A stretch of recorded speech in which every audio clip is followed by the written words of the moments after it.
नमस्कार। Good evening. कैसे हैं आप लोग? तो आज सेफ्टी का प्रश्न हम कराने वाले हैं। पिछला लेक्चर में, नाइन्थ लेक्चर में हम लोगों ने सेफ्टी के 25 क्वेश्चन का प्रैक्टिस किया था, जो प्रीवियस ईयर में कहीं ना कहीं पूछे गए थे। आज हम इसी चैप्टर का और भी जो प्रीवियस ईयर में प्रश्न पूछे गए हैं उसका प्रैक्टिस आपको हम कराने जा रहे हैं। और दोस्तों, सेफ्टी चैप्टर अपने आप में काफी महत्वपूर्ण है, इंपॉर्टेंट इसलिए है क्योंकि यहाँ से सवाल सारे एग्जाम में पूछे जाते हैं। और अभी लगातार हम कह सकते हैं कि सेफ्टी से सवाल हर एग्जाम में देखने को मिल रहा है।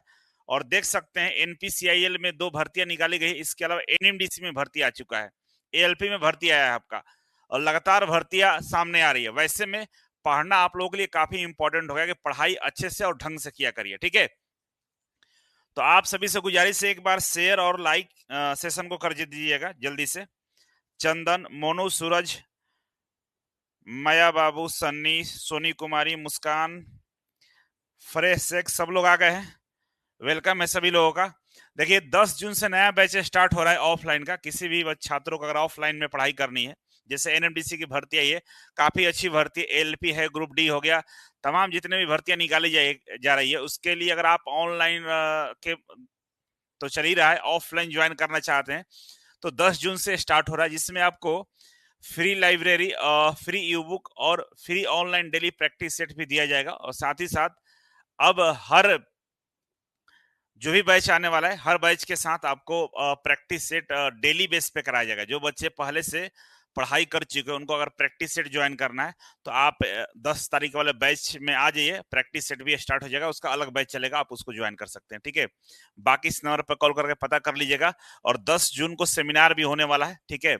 क्लास स्टार्ट होने से पहले सेमिनार होगा ऑफलाइन में, जो बच्चे आएंगे उन सभी का वेलकम रहेगा, ठीक है। तो अभी सभी लोग आ जाइएगा। चलिए क्लास को स्टार्ट करते हैं। और सबको मालूम है कि भाई ये इलेक्ट्रीशियन का जो मास्टर कोर्स है 599 में आपको दिया जा रहा है। और ऑफर आजकल लगा हुआ है, कभी भी खत्म हो सकता है। तो क्लास जरूर ज्वाइन कर लीजिएगा, जिसमें live class, recorded class, questions bank free of cost में आपको दिया जा रहा है, और डाउट क्लास भी आपको हम लेने वाले हैं। इसके साथ जो बच्चे इस क्लास को ज्वाइन करेंगे उनको हम व्हाट्सएप ग्रुप और गूगल मीट पर मीटिंग करने वाले हैं। एक्चुअली गूगल मीटिंग अभी तक नहीं हुआ है, पहला चैप्टर कंप्लीट होने वाला है, इसके बाद हम गूगल मीटिंग करने वाले हैं, ठीक है। तो जिसमें व्हाट्सएप ग्रुप में आपको क्लास का information, doubt, questions, job alert, और गूगल मीट पे हम लोग मंथली और वीकली मिलेंगे, जहां पे हम लोग चर्चा करेंगे भाई पढ़ने में क्या समस्या है, नोट्स बनाने में क्या समस्या है, कैसे पढ़ना चाहिए, नोट्स कैसे बनाना चाहिए, तमाम चीजों के बारे में चर्चा करेंगे, ठीक है। तो जो बच्चे जुड़ना चाहते हैं ऑनलाइन के माध्यम से, तो इजी वे ग्लोबल एप्लीकेशन को डाउनलोड कर लीजिए प्ले स्टोर से, ठीक है। और डाउनलोड करने के बाद यहाँ पे मास्टर कोर्स है, इसी के अंदर में आपको ये इलेक्ट्रीशियन का मास्टर कोर्स 599 वाला दी जाएगा, और इसका वैलिडिटी बहुत जल्द खत्म होने वाला है, तो देर मत करिएगा। और यहाँ पे आपको दिखाई देगा इलेक्ट्रीशियन का मास्टर कोर्स। यहाँ पे देखिए, व्हाट्सएप ग्रुप ज्वाइन करने के लिए फोल्डर बना हुआ है, लाइव क्लासेस के लिए है, और स्टडी मटेरियल आपका ये अपलोड हो चुका है, आप यहाँ से देखकर नोट्स बना सकते हैं। चलिए, जो क्वेश्चन का हम प्रैक्टिस करा रहे हैं, इस क्वेश्चन का भी जो प्रैक्टिस सेट है, जो अभी आपको प्रैक्टिस हो रही है, इसका भी पीडीएफ आपको हम प्रोवाइड कर देंगे, ठीक है। तो चलिए शुरू करते हैं। आज का पहला सवाल आपके सामने स्क्रीन पे है। सवाल ये कि ओ एस एच ए का पूर्ण रूप क्या है? What is the full form of ओसा? ठीक है, इसका फुल फॉर्म बताइए आप। तो ऑप्शन ए है occupational safety and health administration, की organisation for safety and health assistant, की organisation for safety health authority, या official safety and health act. क्या होगा चारों में से? क्या ऑप्शन होगा? जल्दी से आप बताइए। सर, ऑफलाइन क्लास का फी कितना रहेगा? आप हेल्पलाइन नंबर पर कॉल करके बात कर लीजिएगा।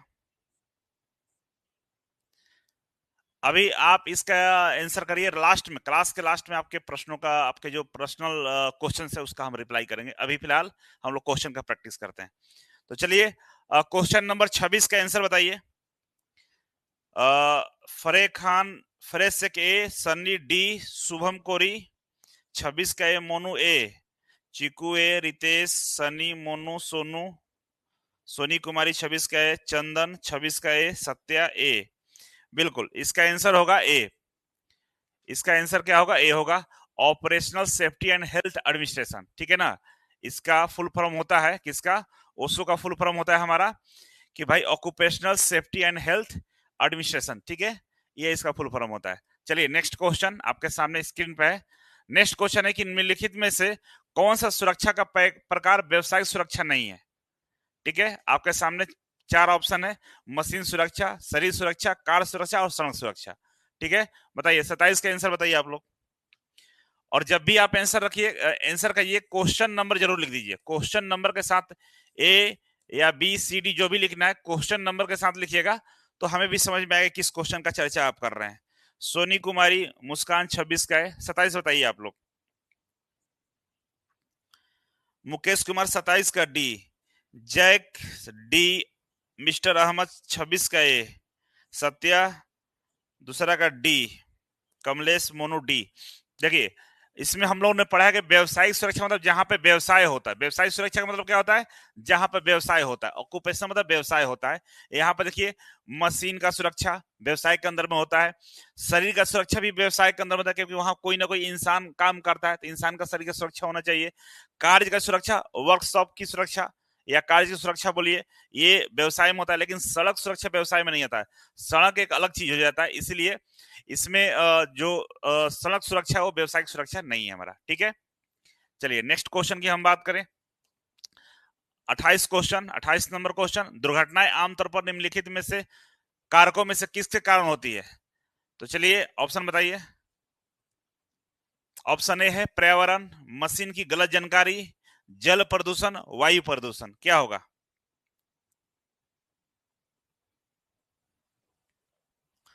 रवि कुमार 27 का D, Manibhushan Sharma road safety wrong. Okay good, बहुत बढ़िया, बहुत अच्छे पढ़ाई कर रहे हैं आप लोग। नेक्स्ट क्वेश्चन बताइए, 28 का आंसर बताइए कि दुर्घटनाएं आमतौर पर निम्नलिखित कारकों में से किसके कारण होती है।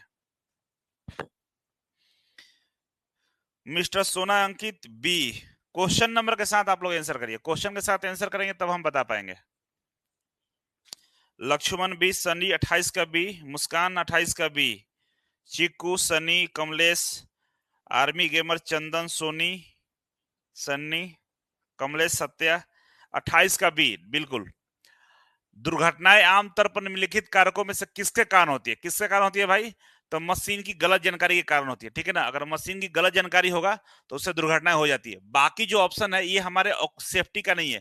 जल प्रदूषण हम सेफ्टी में नहीं पढ़ते हैं, हम वायु प्रदूषण भी नहीं पढ़ते हैं, और पर्यावरण के बारे में भी नहीं पढ़ते हैं। तो मेरे पास एक ही विकल्प बचा है कि मशीन की गलत जानकारी, बस। ठीक है, बाकी ऑप्शन हमारे सिलेबस का पार्ट नहीं है, हम लोग सेफ्टी के अंदर में नहीं पढ़ते, इसीलिए सारा गलत है, बी वाला सही है। ठीक है, नेक्स्ट क्वेश्चन की बात करें, 29 नंबर क्वेश्चन का, तो निम्नलिखित में से कौन सा विकल्प दुर्घटनाओं से बचने के लिए आवश्यक है? बताइए 29 का कोई आंसर बताइए आप लोग।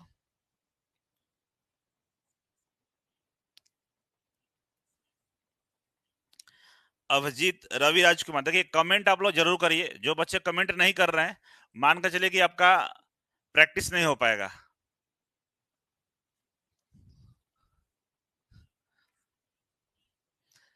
जैक 29 का सी, सूरज 29 का सी। देखिए इसमें बोल रहा है कि निम्नलिखित में से कौन सा विकल्प दुर्घटनाओं से बचने के लिए आवश्यक है। दुर्घटनाओं से बचने के लिए आवश्यक है, तो ऑप्शन ए है सुरक्षा उपकरणों का प्रयोग करके, पुरानी अप्रचलित विधियों का प्रयोग करके, कार्य विशेष मशीन तथा कार्य स्थान संबंधित सुरक्षा के नियमों का पालन करके, या व्यक्तिगत उपायों का पालन करके। इसमें से देखेंगे तो ऐसा कोई भी ऑप्शन नहीं दिख रहा है जो गलत है। ठीक है ना, ऐसा कोई भी ऑप्शन नहीं दिख रहा है जो गलत है। लेकिन सबसे अगर बेहतरीन ऑप्शन की हम बात करें तो यहाँ पे बेहतरीन ऑप्शन ये होगा कि कार्य विशेष की जानकारी होनी चाहिए, मशीन के बारे में जानकारी होना चाहिए, और कार्य स्थान के बारे में जानकारी होना चाहिए। ठीक है ना, हम लोग सुरक्षा पढ़ते हैं 3 प्रकार का होता है, और यहाँ पे तीनों प्रकार लगभग दिया हुआ है। ठीक है ना, मशीन का सुरक्षा दिया हुआ है, वर्कशॉप का सुरक्षा दिया हुआ है, और कार्य विशेष का संदर्भ ये है कि आप कार्य विशेष के अनुसार अपना सेफ्टी का ख्याल रखिए। अपना सेफ्टी प्रिकॉशन जो होता है, पीपीई होता है, पर्सनल प्रोटेक्टिव इक्विपमेंट्स, उसका ख्याल रख के आप अपने शरीर का रक्षा करिए। तो तीनों यहाँ पर दिख रहा है, इसीलिए ये सी वाला ऑप्शन आपका सही माना जाएगा यहाँ पे। बाकी सारे ऑप्शन सही है, गलत कुछ भी नहीं है, लेकिन सी वाला सबसे ज्यादा सही दिख रहा है, इसीलिए यहाँ पे सी सही होगा। ठीक है, चलिए नेक्स्ट क्वेश्चन आपके सामने है 30 नंबर, निम्नलिखित में से कौन सा दुर्घटना होने का कारण है? बताइए। BECIL NMRC में पूछा हुआ है, नोएडा मेट्रो में पूछा हुआ है कि निम्नलिखित में से कौन सा दुर्घटना होने का कारण है? खतरे के प्रति सजग न होना, औजारों की जानकारी होना, सुरक्षा मानकों का ज्ञान होना, या सभी विकल्प सही है? बताइए सर। DMRC एग्जाम का समय हम आपके ही कोचिंग में पढ़ कर रहे थे। ओके, बहुत बढ़िया सूरज। तो बाबू थोड़ा और मेहनत करो, अभी तक घूम ही रहे हो तुम। जैक 30 का डी, 30 का डी बता रहे हैं आप। कमलेश 29 का सी, 30 का ए देव कुमार, 30 का डी सत्या, 30 का ए मुस्कान, 30 का डी मया बाबू डी।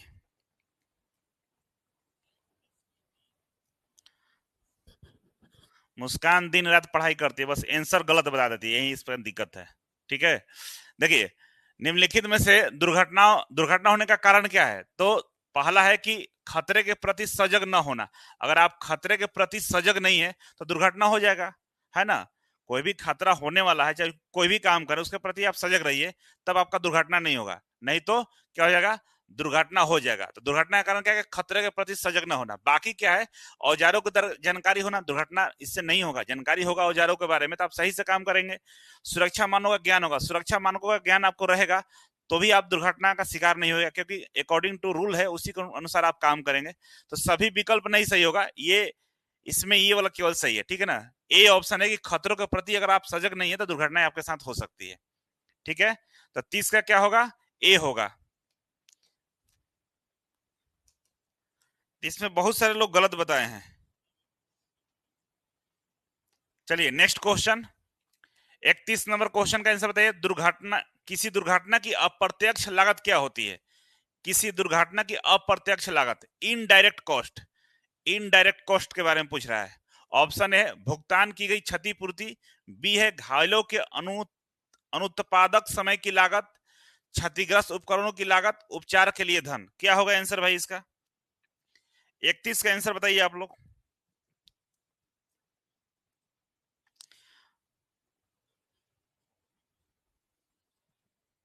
जैक 31 का डी।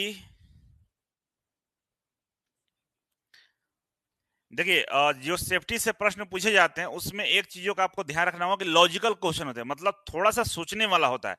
दिमाग का आपको थोड़ा सा इस्तेमाल करना पड़ेगा, क्योंकि जो सिलेबस में हमने पढ़ाया है तो कई सारे प्रश्न ऐसे आ रहे हैं जो आप केवल प्रश्नों का अगर ढंग से पढ़ेंगे समझेंगे तो आप ऑप्शन का आंसर दे पाते हैं। ठीक है ना। इसमें बहुत ज्यादा कुछ हाई लेवल का क्वेश्चन है, क्वेश्चन का लेवल काफी लो है, लेकिन आपको पढ़ने की आवश्यकता है कि भाई पूछ क्या रहा है। आप नहीं समझ पा रहे क्या पूछ रहा है।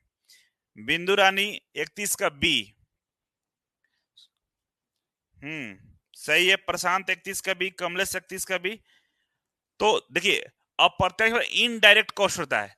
अगर आपका दुर्घटना होता है तो उपचार के लिए धन देना, ये डायरेक्ट कॉस्ट है ना।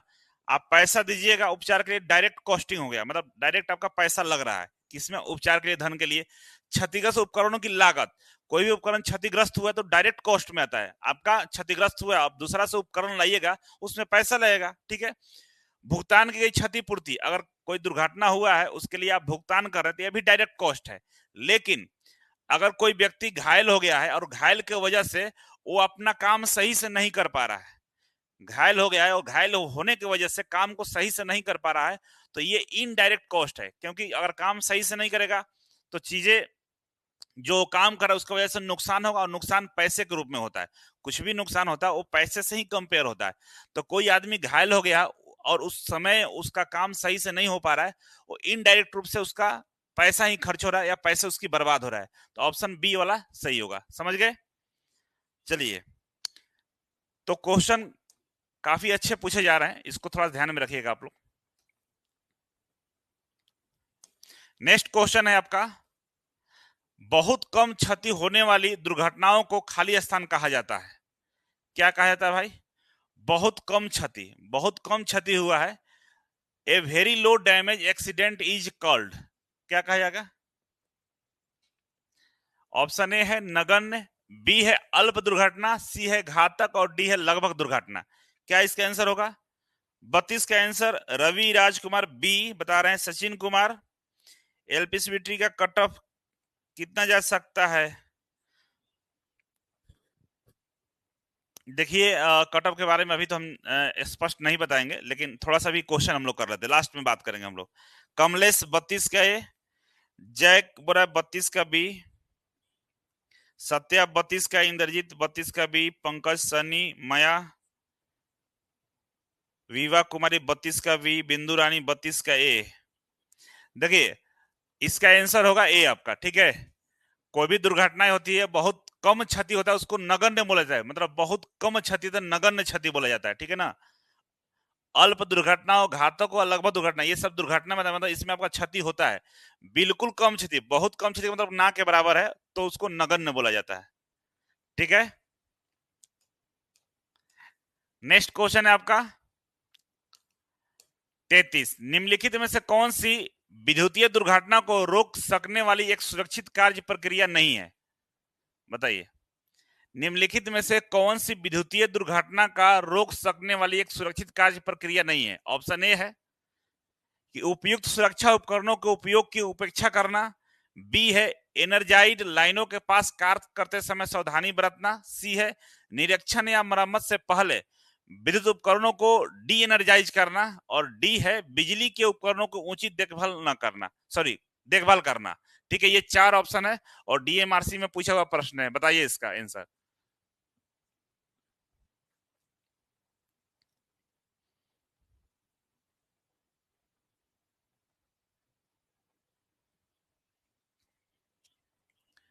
तैतीस का बताइए क्या होगा भाई? निम्नलिखित में कौन सी विद्युतीय दुर्घटना का रोक सकने वाली एक सुरक्षित कार्य प्रक्रिया नहीं है?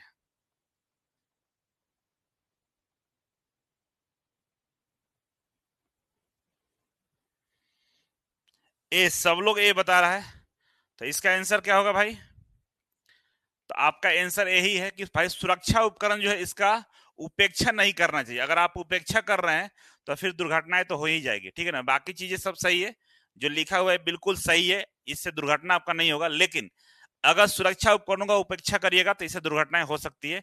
ए वाला सही होगा, तो क्या होगा? ऑप्शन ए आपका यहाँ पे सही है। नेक्स्ट क्वेश्चन है आपका 34 नंबर कि विद्युत सुरक्षा के नियमों के संदर्भ में निम्न में से गलत कथन का चयन करें। गलत कथन का चयन करें। कौन सा गलत कथन है भाई?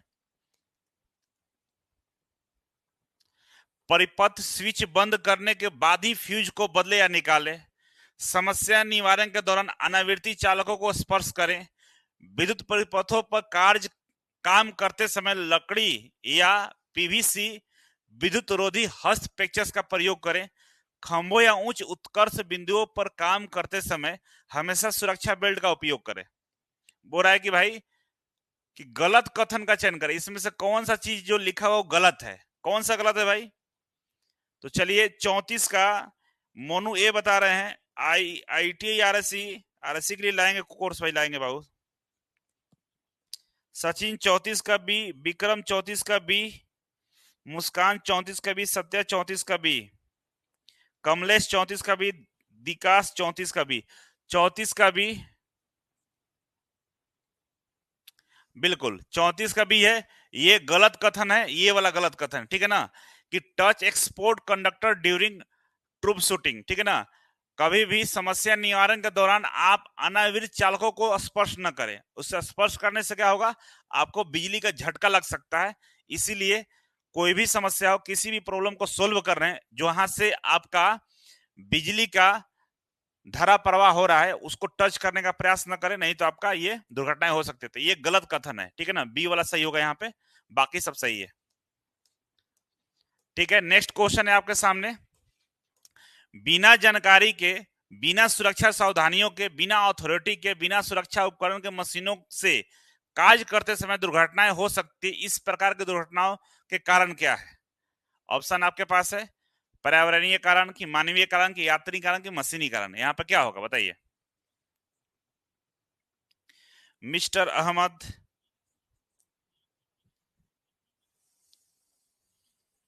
बिल्कुल जैक स्पैरो, धुआं धुआं कर देगा। ममता माहिर सर, दोनों सर एक ही बार लाइव आए हैं, इसका क्या करेंगे? किसी एक सर से पढ़िए और दूसरे सर को रिकॉर्डेड में पढ़ लीजिएगा। मुकेश कुमार 35 का बी, कमलेश 35 का बी, 35 है जी। फरेश शेख 35 का डी, विकास कुमार 35 का बी, सत्या, सुरेश, शिवांगी, मोनू, पंकज, बबीता, मुस्कान 35 का बी। ठीक है, इसका आंसर होगा भाई 35 का बी ही होगा आंसर। ठीक है, पर्यावरण कारण तो हमारे में आता नहीं है, ठीक है ना। ये तीनों कारण आते हैं जिसमें से ह्यूमन काउजेस होगा आंसर। क्यों होगा कि भाई बिना जानकारी के, बिना सुरक्षा सावधानियों के, बिना अथॉरिटी के, ये किसके लिए कर रहा है? इंसान के लिए कर रहा है कि बिना सुरक्षा सावधानी के आप नहीं काम कर सकते हैं, बिना परमिशन के आप काम नहीं कर सकते, और बिना सुरक्षा उपकरण के आप काम नहीं कर सकते हैं। तो किसके लिए बोल रहा है? मानवीय कारण के लिए बोल रहा है, तो ह्यूमन एरर होगा। ठीक है, चलिए नेक्स्ट क्वेश्चन है 36 नंबर कि निम्नलिखित में से कौन सी पद्धति विद्युत कार्यस्थल पर सुरक्षित नहीं है? बताइए, निम्नलिखित में से कौन सी पद्धति विद्युत कार्यस्थल पर सुरक्षित नहीं है? ऑप्शन ए है रबर मैट का प्रयोग करना, पीवीसी हैंडल वाले स्क्रू ड्राइवर का प्रयोग करना, आईएसआई मार्क वाला स्विच का प्रयोग करना, डी है सर्किट स्विच को बंद किए बिना फ्यूज को बदलना। इसमें से कौन सा आंसर सही होगा कि कौन सा कार्य आपका सुरक्षित नहीं है? ध्यान दीजिएगा, नहीं है पूछ रहा है, कौन सा काम इसमें सही नहीं है? कौन सा काम सही नहीं है? जल्दी से आंसर करिए आप लोग। अमन राज 35 का बी, 36 का बताइए आप लोग। 36 का डी, शिवांगी डी, 36 का डी, कमलेश, सत्या, विकास, शमशेर, मोनू, विकास। ठीक है, बिल्कुल। सर्किट स्विच बंद किए बिना फ्यूज को बदलना। कभी भी फ्यूज अगर बदल रहे हैं तो सर्किट स्विच को बंद कर दीजिए, कनेक्शन को ऑफ करके इस फ्यूज को बदलना चाहिए, नहीं तो क्या होगा, झटका लग जाएगा। और यहां बोल रहा है कि बिना स्विच बंद किए आप फ्यूज को बदलिए, तो ये कथन हमारा गलत है। ये कहना गलत है कि बिना स्विच को ऑफ किए बिना अगर फ्यूज बदलेंगे तो क्या होगा, झटका लग जाएगा। इसीलिए ऑप्शन डी सही है यहाँ पे।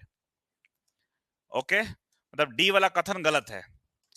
नेक्स्ट है हमारा 37 नंबर कि निम्नलिखित में से कौन सा विकल्प बुनियादी सुरक्षा के नियमों में से एक है? निम्नलिखित में से कौन सा विकल्प बुनियादी सुरक्षा नियमों में से एक है? Which of the following is one of the basic safety rules? Basic safety rule कौन सा है इसमें? ऑप्शन ए है उपकरण किसी भी तरह से नियंत्रित किया जा सकता है, मशीन चलाने के दौरान कर्मचारी को सावधान रहने की आवश्यकता नहीं है, कर्मचारी को यह सुनिश्चित करने की आवश्यकता नहीं है कि कार्यस्थल पर काम करने के लिए उचित है, मशीन चलाने के दौरान कर्मचारी को सावधानी बरतनी चाहिए। क्या पूछ रहा है कि निम्नलिखित में से कौन सा विकल्प बुनियादी सुरक्षा के नियमों में से एक है? इनमें से कौन सा नियम सही है? बताइए।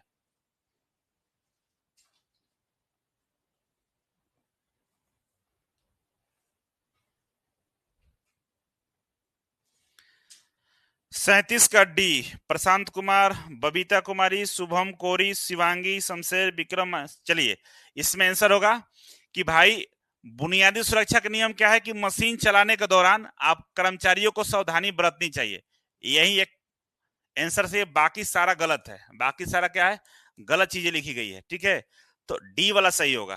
ठीक है, चलिए ओके। नेक्स्ट क्वेश्चन आपका है 38 नंबर, उष्मा संबंधी बीमारी अनुभव करने वाले व्यक्ति के लिए निम्नलिखित में से कौन सा कार्य करना चाहिए? उष्मा संबंधी, ठीक है ना। Which of the following actions should be taken for a person experiencing a heat related illness? किसी को हीट रिलेटेड इलनेस हुआ है, उष्मा संबंधी बीमारी हुई है, उसको इसमें से कौन सा चीजों को फॉलो करना चाहिए? 38 का बताइए। 38 का ए कमलेश, मुकेश 38 का ए, शिवांगी 38 का ए, सूरज 38 का ए, सत्या, कमलेश। ठीक है, तुम लोग एकदम रट लिया है लग रहा है कि 38 का है। बिल्कुल 38 का है। ठंडे गीले कपड़े पहनना चाहिए। क्या होगा, ठंडे गीले कपड़े पहनना चाहिए। ओके, चलो 39 नंबर क्वेश्चन का आंसर बताइए कि विद्युतीय यंत्रों में यह सुनिश्चित करने के लिए प्रयुक्त आवरण को क्या कहा जाता है कि लोग गलती से इसके विद्युतमय भागों के संपर्क में न आए? बताइए इसका कि अगर कोई विद्युत यंत्र है और उसके आवरण को क्या कहा जाता है कि लोग इससे अगर गलती से संपर्क में आते हैं तो उससे विद्युत का झटका नहीं लगेगा। मान लीजिए कोई विद्युत का उपकरण है, उस पर ऐसा क्या करना चाहिए कि लोग उसके संपर्क में अगर आ भी जाते हैं तो उनको विद्युत का झटका नहीं लगे, उसके लिए क्या करना चाहिए? कवरिंग करना चाहिए कि लेवलिंग करना चाहिए, गार्डिंग करना चाहिए, ग्राउंडिंग करना चाहिए, क्या करना चाहिए? 39 का डी, 39 का शमशेर आंसर सी, सत्या 39 का सी, 39 का डी, कमलेश 39 का सी, मुस्कान 39 का सी, चिक्कू, कमलेश, बबीता डी। देखिए ये प्रश्न है 1 करोड़ का, 1 करोड़ का प्रश्न है, तो एक बार फिर से सोच लीजिए, 1 करोड़ का प्रश्न है, तो जो आंसर दे रहे हैं आप तो सोच समझ के दीजिए।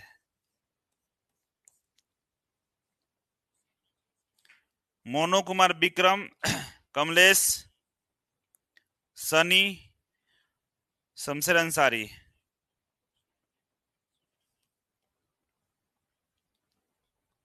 देखिए यहां पे क्या होगा, ऑप्शन को ध्यान समझिएगा।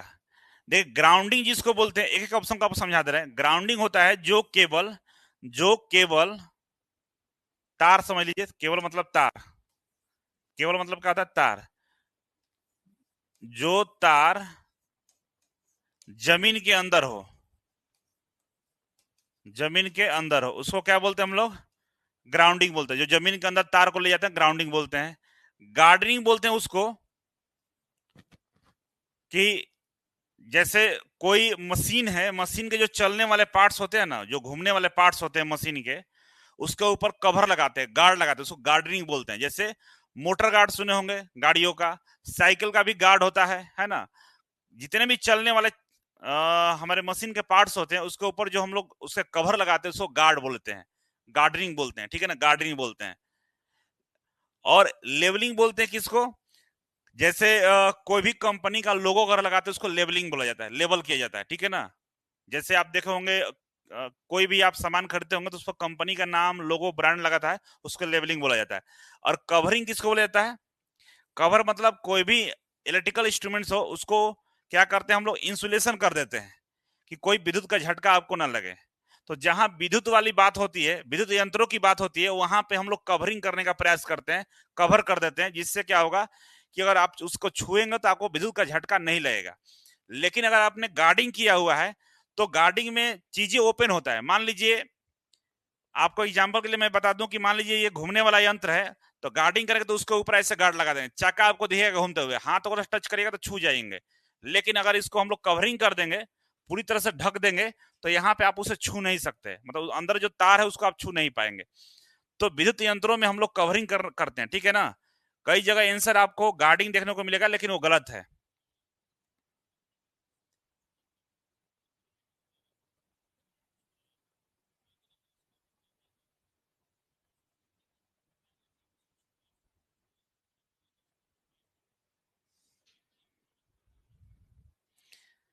चलिए, मनु कुमार का 1 करोड़ आ गया है, मनु कुमार 1 करोड़ जीत गए हैं। सी नहीं होगा। एक बार आप लोग फिर से चेक करिएगा, एसके सिंह सब लोग, कि भाई यहाँ पे कवरिंग होगा। ए वाला ऑप्शन मुझे सही लग रहा है, और ए ही होना चाहिए, ठीक है। मैंने ऑप्शन के बारे में समझा दिया, आप देख लीजिएगा, ठीक है। ऐसे यहाँ पर ऑप्शन सी दे दिया है किसी ने, मतलब जिन्होंने ये बनाया है, लेकिन ये गलत है। इसको ए कर लीजिएगा, ए होगा इसका, ऑप्शन ए होगा, ठीक है।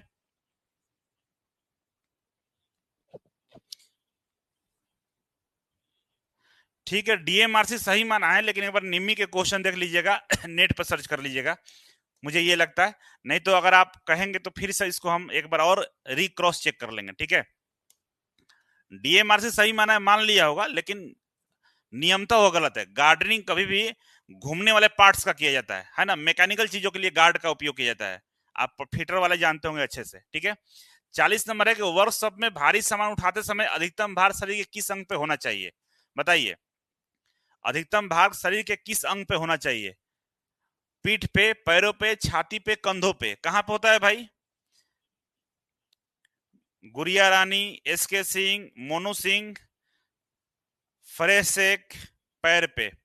तो यहाँ पे आप देखेंगे, अगर आप सामान उठाते हैं, झुककर उठाइए या सर पर रखिए, तो आपका पूरा लोड आपके पैरों पे होता है। आप देखिएगा, बहुत ज्यादा भारी सामान उठा लीजिएगा तो पैर आपका आगे नहीं बढ़ पाता है, पैर को उठा नहीं पाते हैं। और अगर पैर उठा भी लेते हैं तो एक पैर पे बहुत ज्यादा लोड आ जाता है। इसीलिए वर्कशॉप में भारी सामान उठाएंगे तो अधिकतर भार जो जाता है आपके पैरों पे होता है, ठीक है ना। क्या होगा? बी होगा, पैरों पे। माया बाबू, जय गणेश, गुड़िया, सन्नी, कुमार, ललित, शमशेर, फरे, मुस्कान, सत्या, सबका सही है।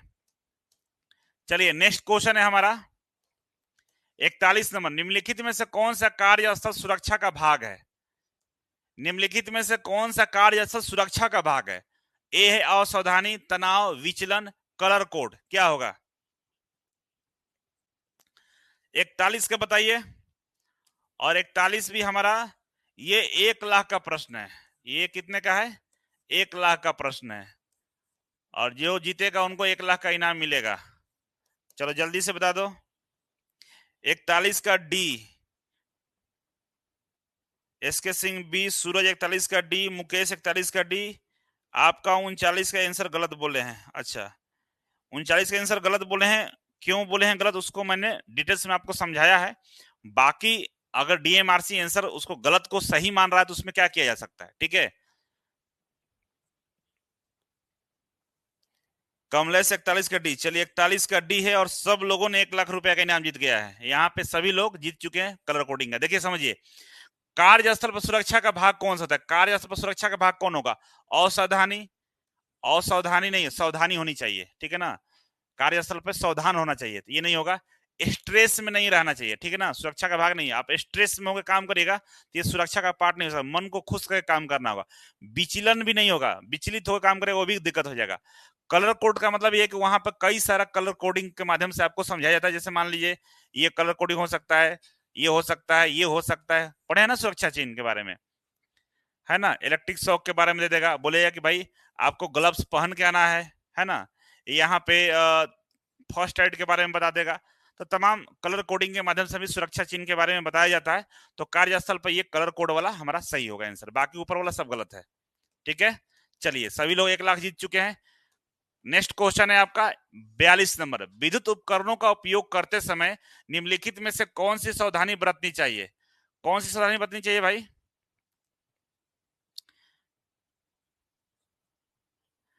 रवि गंगवार, बिल्कुल यूपीपीसीएल को प्राइवेट किया जा रहा है, बात सही है।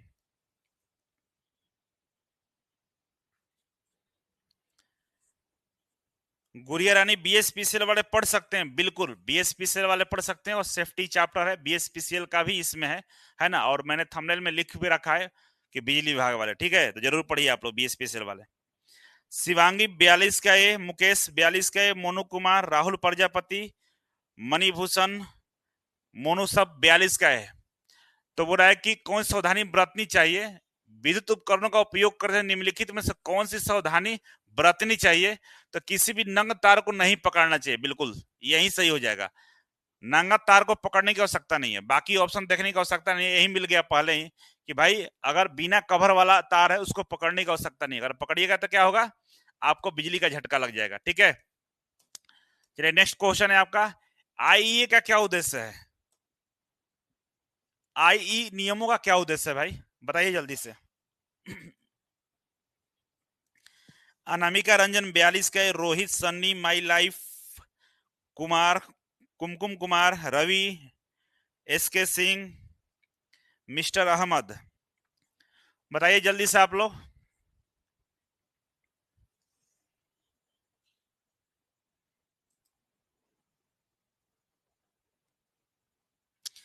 चंदन, अमन, अरविंद, बताइए। अमित 43 का सी, मणिभूषण 43 का सी है, अनामिका रंजन 43 का सी, विभा कुमारी 42 का सी, बबीता सी, गुड़िया रानी, जैक भैया ओके 43 का सी। देखिए यहाँ पे क्या है कि आई के नियमों का मतलब क्या है? For better electrical production, to reduce ED current losses, for safety and security, to reduce electrical losses. देखिए जितना ये ऊपर वाला दिया ये सब गलत है, इसके लिए नहीं होता है। आई होता है, आई का मतलब Indian electrical rules safety rule के बारे में बताता है। ये होता है सुरक्षा और संरक्षा के लिए। ठीक है ना, सुरक्षा के लिए बताया जाता है, सुरक्षा और संरक्षा के लिए होता है ये। और इसे 1910 के तहत ये लाया गया था। 1910 में जो एक्चुअली नियम को लाया गया था, लेकिन इसको लागू मतलब देश जब आजाद हुआ था उसके बाद भी इसको रिन्यू किया गया था, कई बार किया गया, 2009 में भी किया गया है। हमारा लगता है कि आजादी को 1954 65 के आसपास भी कुछ किया गया। तो ये लगातार होते रहा, लेकिन शुरुआत में 1910 के तहत इसे बनाया गया था, उसी को कई बार रिवाइज करके इंप्लीमेंट किया गया है। ठीक है, तो शुरुआती दौर 1910 के तहत इसको स्टार्ट किया गया था। ठीक है, जब अंग्रेज थे भारत में तभी से ये लागू था। ठीक है, तो आंसर होगा इसका सी वाला। नेक्स्ट क्वेश्चन है आपका 43 नंबर, सूचनात्मक चिन्ह का परिदृश्य रंग कैसा होता है? ये तो आप लोगों को पता ही होगा, जल्दी से बता दीजिए कि सूचनात्मक चिन्ह का परिदृश्य रंग क्या होता है। इंफॉर्मेशन साइन के बारे में पूछ रहा है कि इंफॉर्मेशन साइन का जो कलर होता है वो कैसा होता है, रेड होता है कि ब्लू, ग्रीन, येलो, क्या होता है?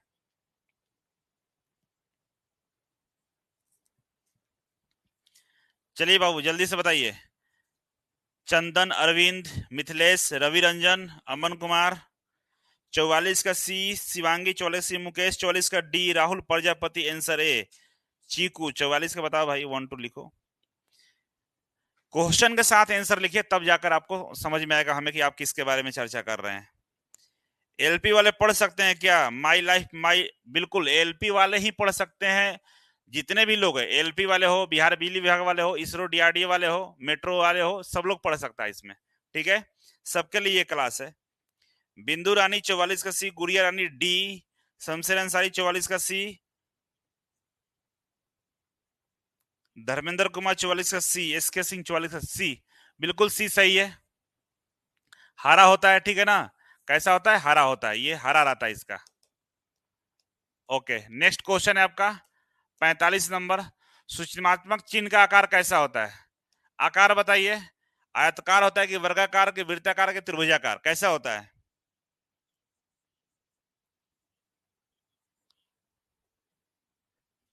चलो जल्दी से बता दो।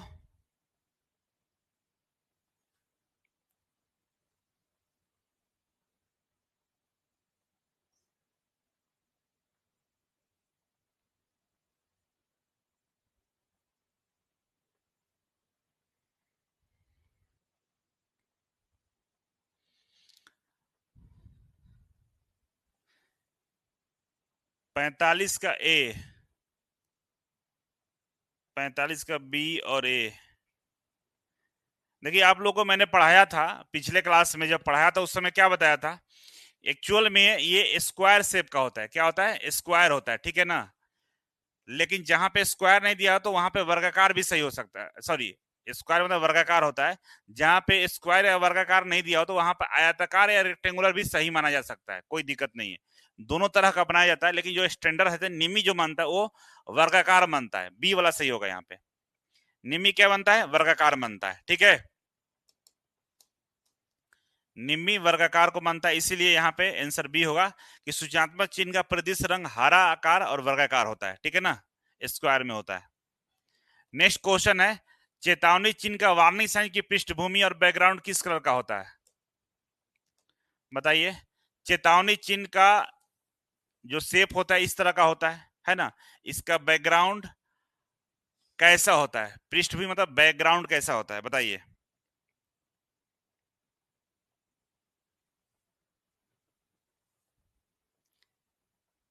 पैंतालीस का बी,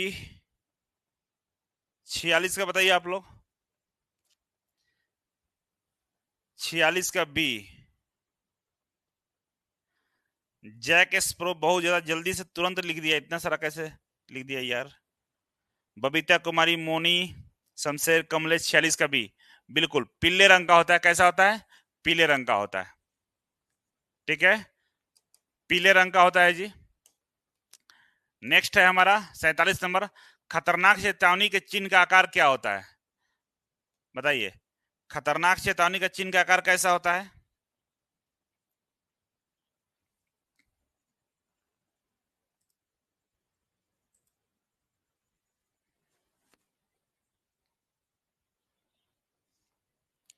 सैतालीस का बताइए आप लोग।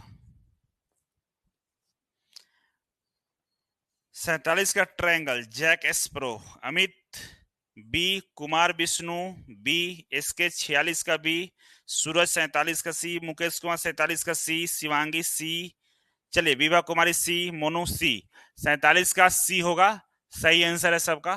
क्या होगा? सी होगा। त्रिकोण होता है, ट्रेंगुलर होता है। खतरनाक का किसका होता है? ट्रेंगुलर होता है। ओके, 48 नंबर बताइए, नीचे दिए गए संकेत का पहचान करिए। पहचान करो बाबू जल्दी से, नीचे दिए गए संकेत की पहचान करिए।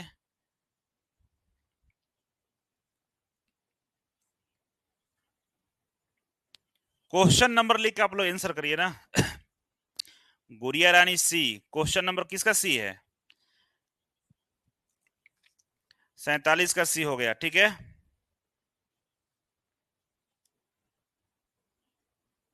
48 का बी, कुमार विष्णु सी, सूरज, शिवांगी, मणिभूषण, फरे खान, सब लोग 48 का बी बोल रहा है, मतलब सही है, बी सही है कि विद्युत खतरे वाली चीजों को मत छुएं। जहां पे इस तरह का साइन हो वहां पे समझ लीजिए कि विद्युत खतरा वाले जो भी इलेक्ट्रिकल उपकरण है उसको छूने की आवश्यकता नहीं है। कहीं भी इस तरह का साइन का मतलब ये होता है कि विद्युत उपकरण जो है ना, उसको मत छुए। कहीं कहीं हाई वोल्टेज रहता है तो वहां पे साइन बना रहता है कि भाई इसको छूना नहीं, माना है, ठीक है ना। तो विद्युत उपकरण विद्युत खतरे वाली चीजों को छूने के लिए मना करता है, ठीक है ना। कई सारी चीजों को छू सकते हैं लेकिन कई सारी चीजों को नहीं छू सकते हैं, ठीक है। इसलिए जहां नहीं छूना होता है वहां पे इस तरह का सिंबल बना रहता है। ओके, नेक्स्ट है आपका 49 नंबर, उपयुक्त छवि इनमें से किसे इंगित करती है? इसका मतलब क्या होता है बताइए, इसका मतलब क्या होता है?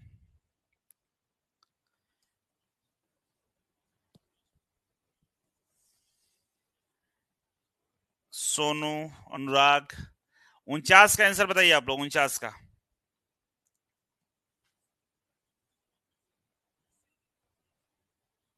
49 का बी कौन था? जैक एस्प्रो 49 का बी, मुकेश 49 का बी, शिवांगी 49 का बी, फ्रेश, सूरज, जैक, मणिभूषण, मनु कुमार, अंकित मेहता, मुस्कान श्री, संकलदीप, बिंदु रानी। चलिए 49 का बी सही है, ठीक है ना। ये 49 का बी होगा, रेडियोधर्मी। जहां पर रेडियो एक्टिव पदार्थ होते हैं वहां पर ये वाला सिंबल बना रहता है, मतलब रेडियो एक्टिव पदार्थों से जो खतरा होता है, रेडिएशन से जो खतरा होता है वहां पे सिंबल बना रहता है। जैसे यूरेनियम होता है ना, और कई सारे ऐसे रेडियो एक्टिव जो पदार्थ होते हैं उससे हम लोग को जो खतरा होता है, जिसको रेडियो एक्टिव मटेरियल बोलते हैं, ठीक है ना। तो रेडिएशन से जहां खतरा हो वहां पे ये सिंबल बना था, ठीक है। तो बी वाला सही होगा। चलिए आज का लास्ट सवाल है, क्वेश्चन आपके सामने स्क्रीन पे है। लास्ट क्वेश्चन है कि चित्र में दर्शाया गया चेतावनी संकेत क्या इंगित करता है? इसके बारे में बता दीजिए। आज का आखिरी सवाल है आपके सामने स्क्रीन पे, आंसर बताइए जल्दी से। 50 का बताइए।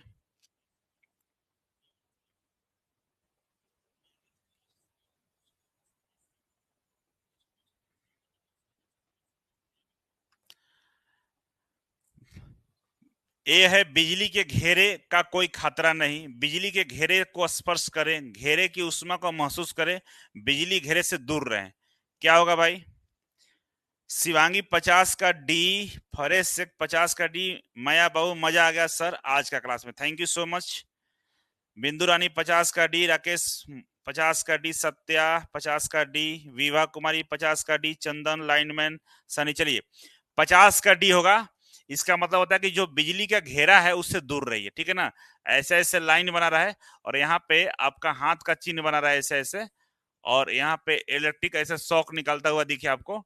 तो ये होता है कि बिजली के जो घेरा है उससे दूर रहिए, नजदीक जाने का प्रयास करिएगा तो आपको क्या होगा, झटका लग सकता है, ठीक है। तो आज का क्लास यहाँ पे समाप्त होता है और कल हम लोग मिलेंगे, लेकिन इससे पहले आप लोग कमेंट करके जरूर बताइए कि मजा आया कि नहीं। क्वेश्चन कर रहे थे, सभी लोग को मजा आया ना का सवाल क्वेश्चन करने में? और मजा आया तो एक बार कमेंट करके बताइए कि मजा आ रहा है, ठीक है। कल नया टॉपिक हम शुरुआत करने का कोशिश करेंगे, बेसिक इलेक्ट्रिसिटी आपका शुरू करें। अगर कोई डाउट होगा तो जो व्हाट्सएप ग्रुप बनाया गया उसमें आप लोग जरूर भेजिएगा, उसको 1-2 घंटे के लिए हम ओपन करेंगे, आपको टाइम बता देंगे, उस समय आपको भेजना होगा। और आज का सवाल सबको मजा आया ना? शिवांगी, विभा कुमारी, थैंक यू सबको।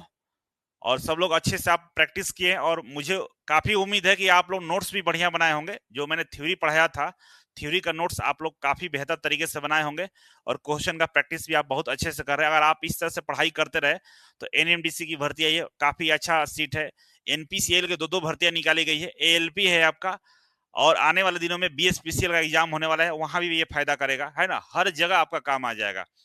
और भविष्य में डीआरडीओ, बार्क और इसरो की भर्तियां संभावित है, वहां भी ये काम आएगा। तो हम लोग इस तरीके से अगर पढ़ाई करेंगे और डेली पढ़ेंगे, शाम को 1 घंटा अगर आप हमें देते हैं, तो विश्वास करिए प्रीवियस ईयर के जितने भी प्रश्न होंगे सबका प्रैक्टिस आपको बढ़िया तरीके से करा देंगे और कोई भी दिक्कत आपको नहीं होने वाला है। ठीक है, बाकी सब लोगों को मजा आया होगा।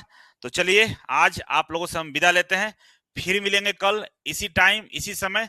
और 10 जून से ऑफलाइन बैच स्टार्ट हो रहा है, ध्यान रखिएगा, 10 जून से ऑफलाइन बैच स्टार्ट हो रहा है, जिसमें फ्री लाइब्रेरी भी है, फ्री आपका ई बुक भी है, free online daily practice set भी दिया जाएगा।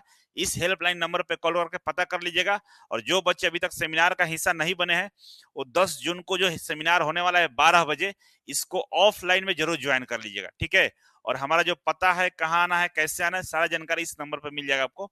तो 10 जून वाला बैच को ज्वाइन करने के लिए आप संपर्क कर सकते हैं। ठीक है, गुड नाइट, शुभ रात्रि सबको। चलिए ठीक है, शुभ रात्रि, गुड नाइट।